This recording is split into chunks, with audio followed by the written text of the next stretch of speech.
продолжает присваивать государстве власть. И вот именно вот это присвоение государственной власти является узурпацией. Дальше норма гласит так, что узурпация является особо тяжким преступлением. Это статья 5, и в принципе эта норма в Конституции была всегда. Она была всегда. Но, к сожалению, в Уголовном кодексе такого состава преступления, как узурпация, нет. Да, мы можем говорить о том, что там Конституция имеет высшую силу, там, да, Конституция имеет прямое действие, но есть такое понятие, как юридическая презумпция, да, и одна из юридических презумпций гласит, что того, что нет в Уголовном кодексе, преступлением считаться не может. Поэтому, например, сегодня, когда мы говорим узурпация конкретно как преступление с какими-то определенными признаками, да, с какой-то определенной санкцией, с мерой наказания, ну, естественно, непосредственно по узурпации экс-президентов или там, кого бы ни было еще, к ответственности привлечь не можем.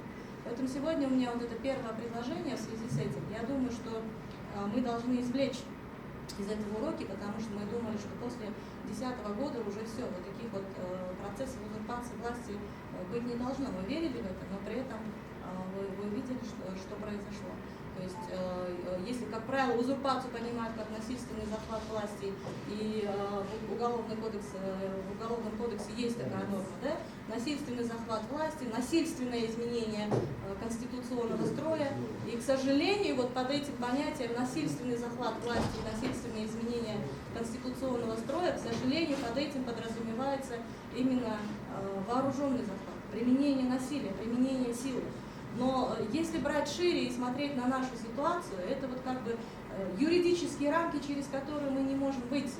Но если смотреть шире, вот то, что произошло у нас, в нашей с вами стране, разве это не насильственный захват власти? Хорошо, да, не было там вооруженного нападения, да, не было там не было захвата Белого дома. Со стороны Атамбаева. Да, со стороны Атамбаева. Я понимаю, да, даже будучи юристом и будучи формалистом, я понимаю это как не что иное, как насильственный захват власти. Да, это произошло тихо, но разве насилия не было? Оно было? Оно было.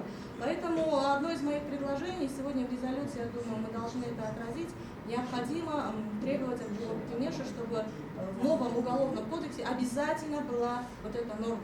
Возможно, пусть она даже будет продублирована с Конституцией. Это уже задача юристов, да?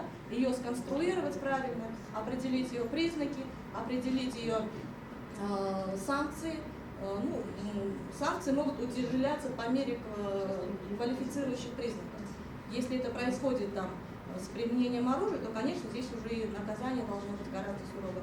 Но однозначно это должно войти в категорию особо тяжких преступлений, независимо от того, каким путем должностное лицо или государственный орган присваивает себе других органов и осуществляет функции других должностных лиц.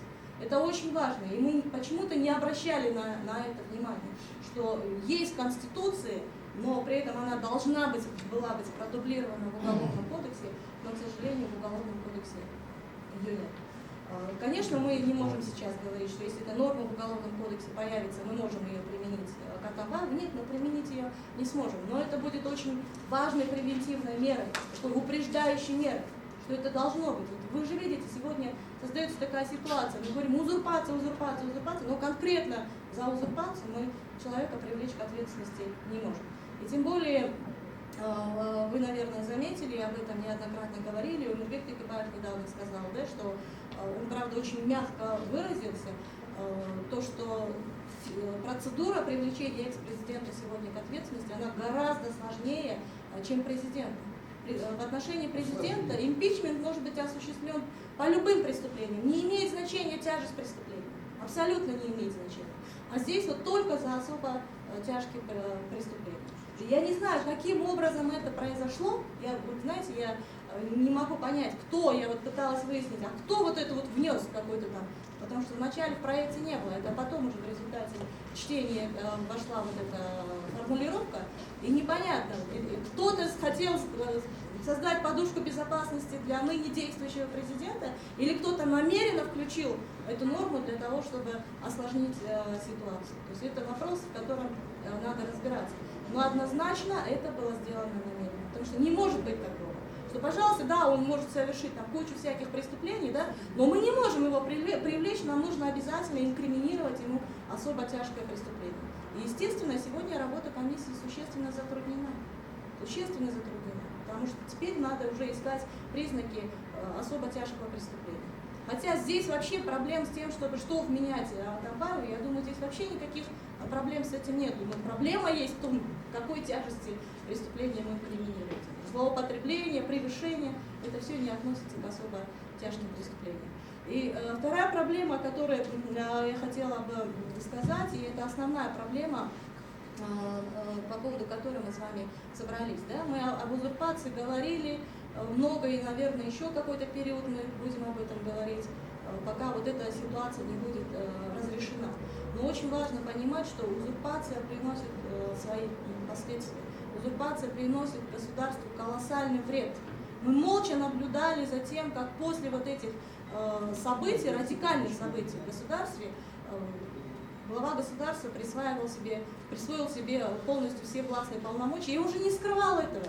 Если бы это происходило как-то кулуарно, да, через расстановку каких-то политических сил, он же этого не скрывал, он никогда этого не скрывал. Он прямо говорил о том, что да, там парламент безвольный, бессильный, поэтому я вынужден осуществлять законодательные распорядительные функции парламента. Он выносил в своих интервью, он же прямо выносил приговоры уже прямо на месте, которые потом просто оформлялись судами. Поэтому, в принципе, здесь он и не скрывал, но мы же молча за этим наблюдали. Вот этот механизм, который был в Конституции заложен в 2010 году, я считаю, что как бы кто ни относился к этой Конституции, я считаю, что там был заложен замечательный механизм, который должен был сработать, когда кто-то выходит за пределы своих властных полномочий. Когда кто-то становится драконом, обязательно противовес какой-то должен был сыграть. Но этого противовеса не было. А тот, что был, он был просто на корню уничтожен.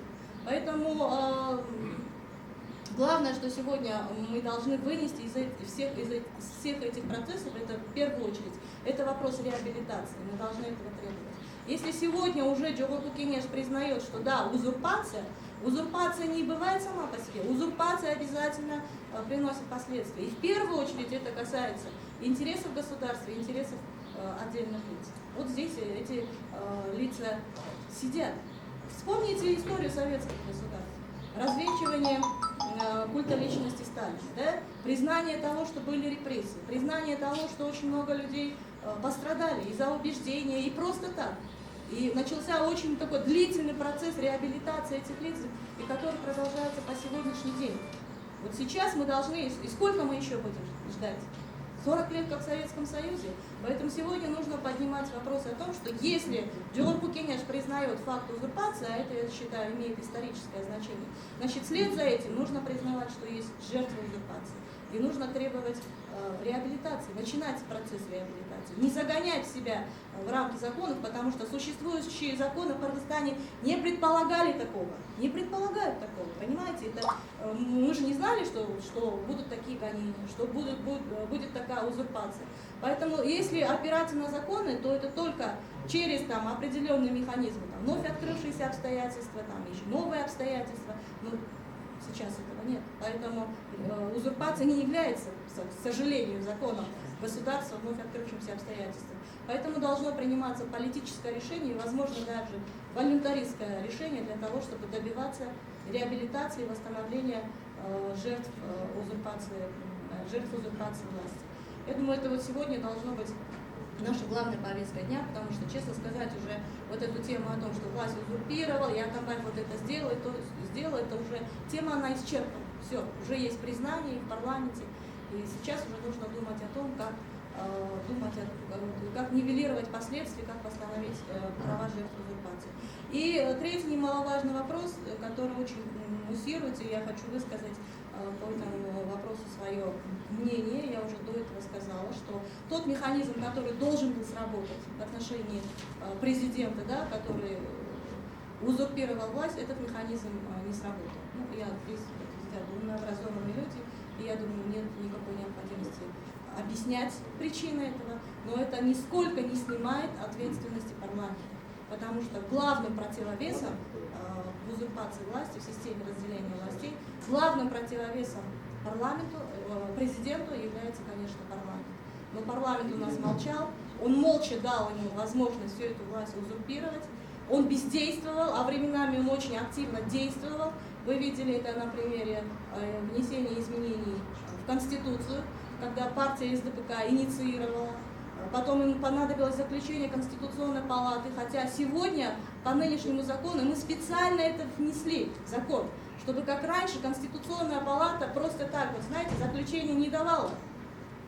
Проект закона там соответствует Конституции. По конституционным изменениям. Мы специально это убрали. Мы внесли, наоборот, норму, чтобы те, кто против того, что вносятся изменения, чтобы могли обжаловать только те.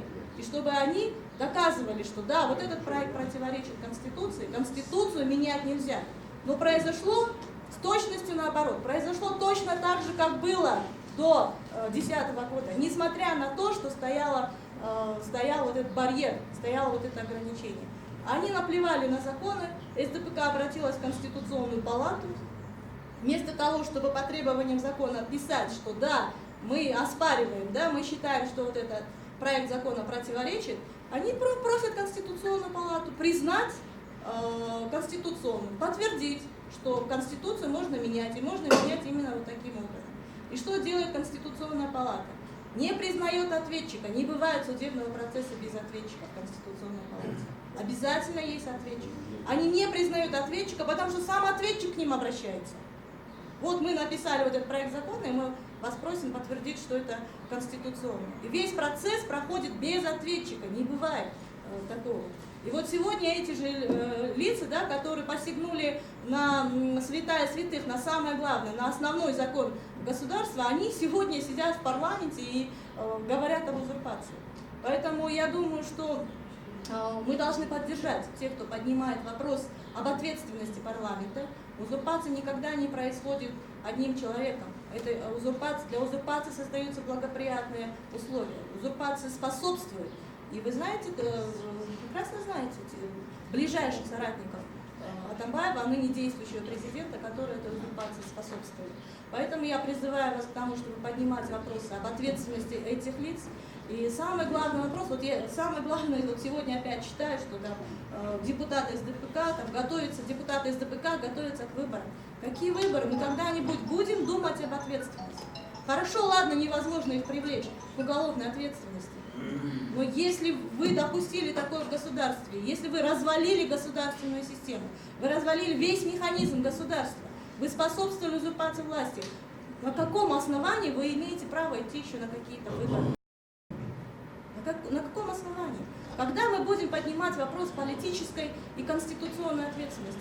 Нам обязательно надо, чтобы кого-то там осудили, посадили, чтобы они страдали. Но есть же, кроме уголовной ответственности, есть же политическая ответственность, есть конституционная ответственность. И она предполагает, что тот, кто нарушил и развалил государство, да, мы не можем ему конкретно что-то вменить.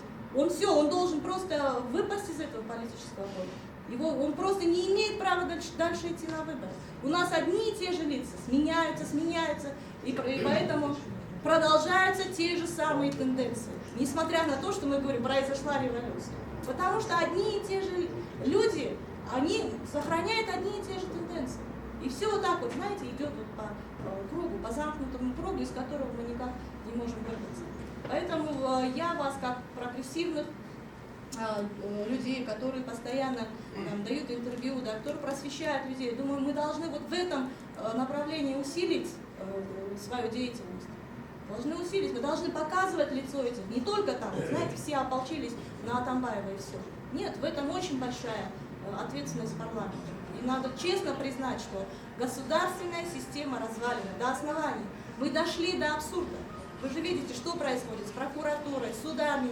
Мы просто дошли до абсурда. Нет ни одного государственного органа, который бы эффективно и с пользой для народа выполнял свои функции. Вот основные мои предложения, которые я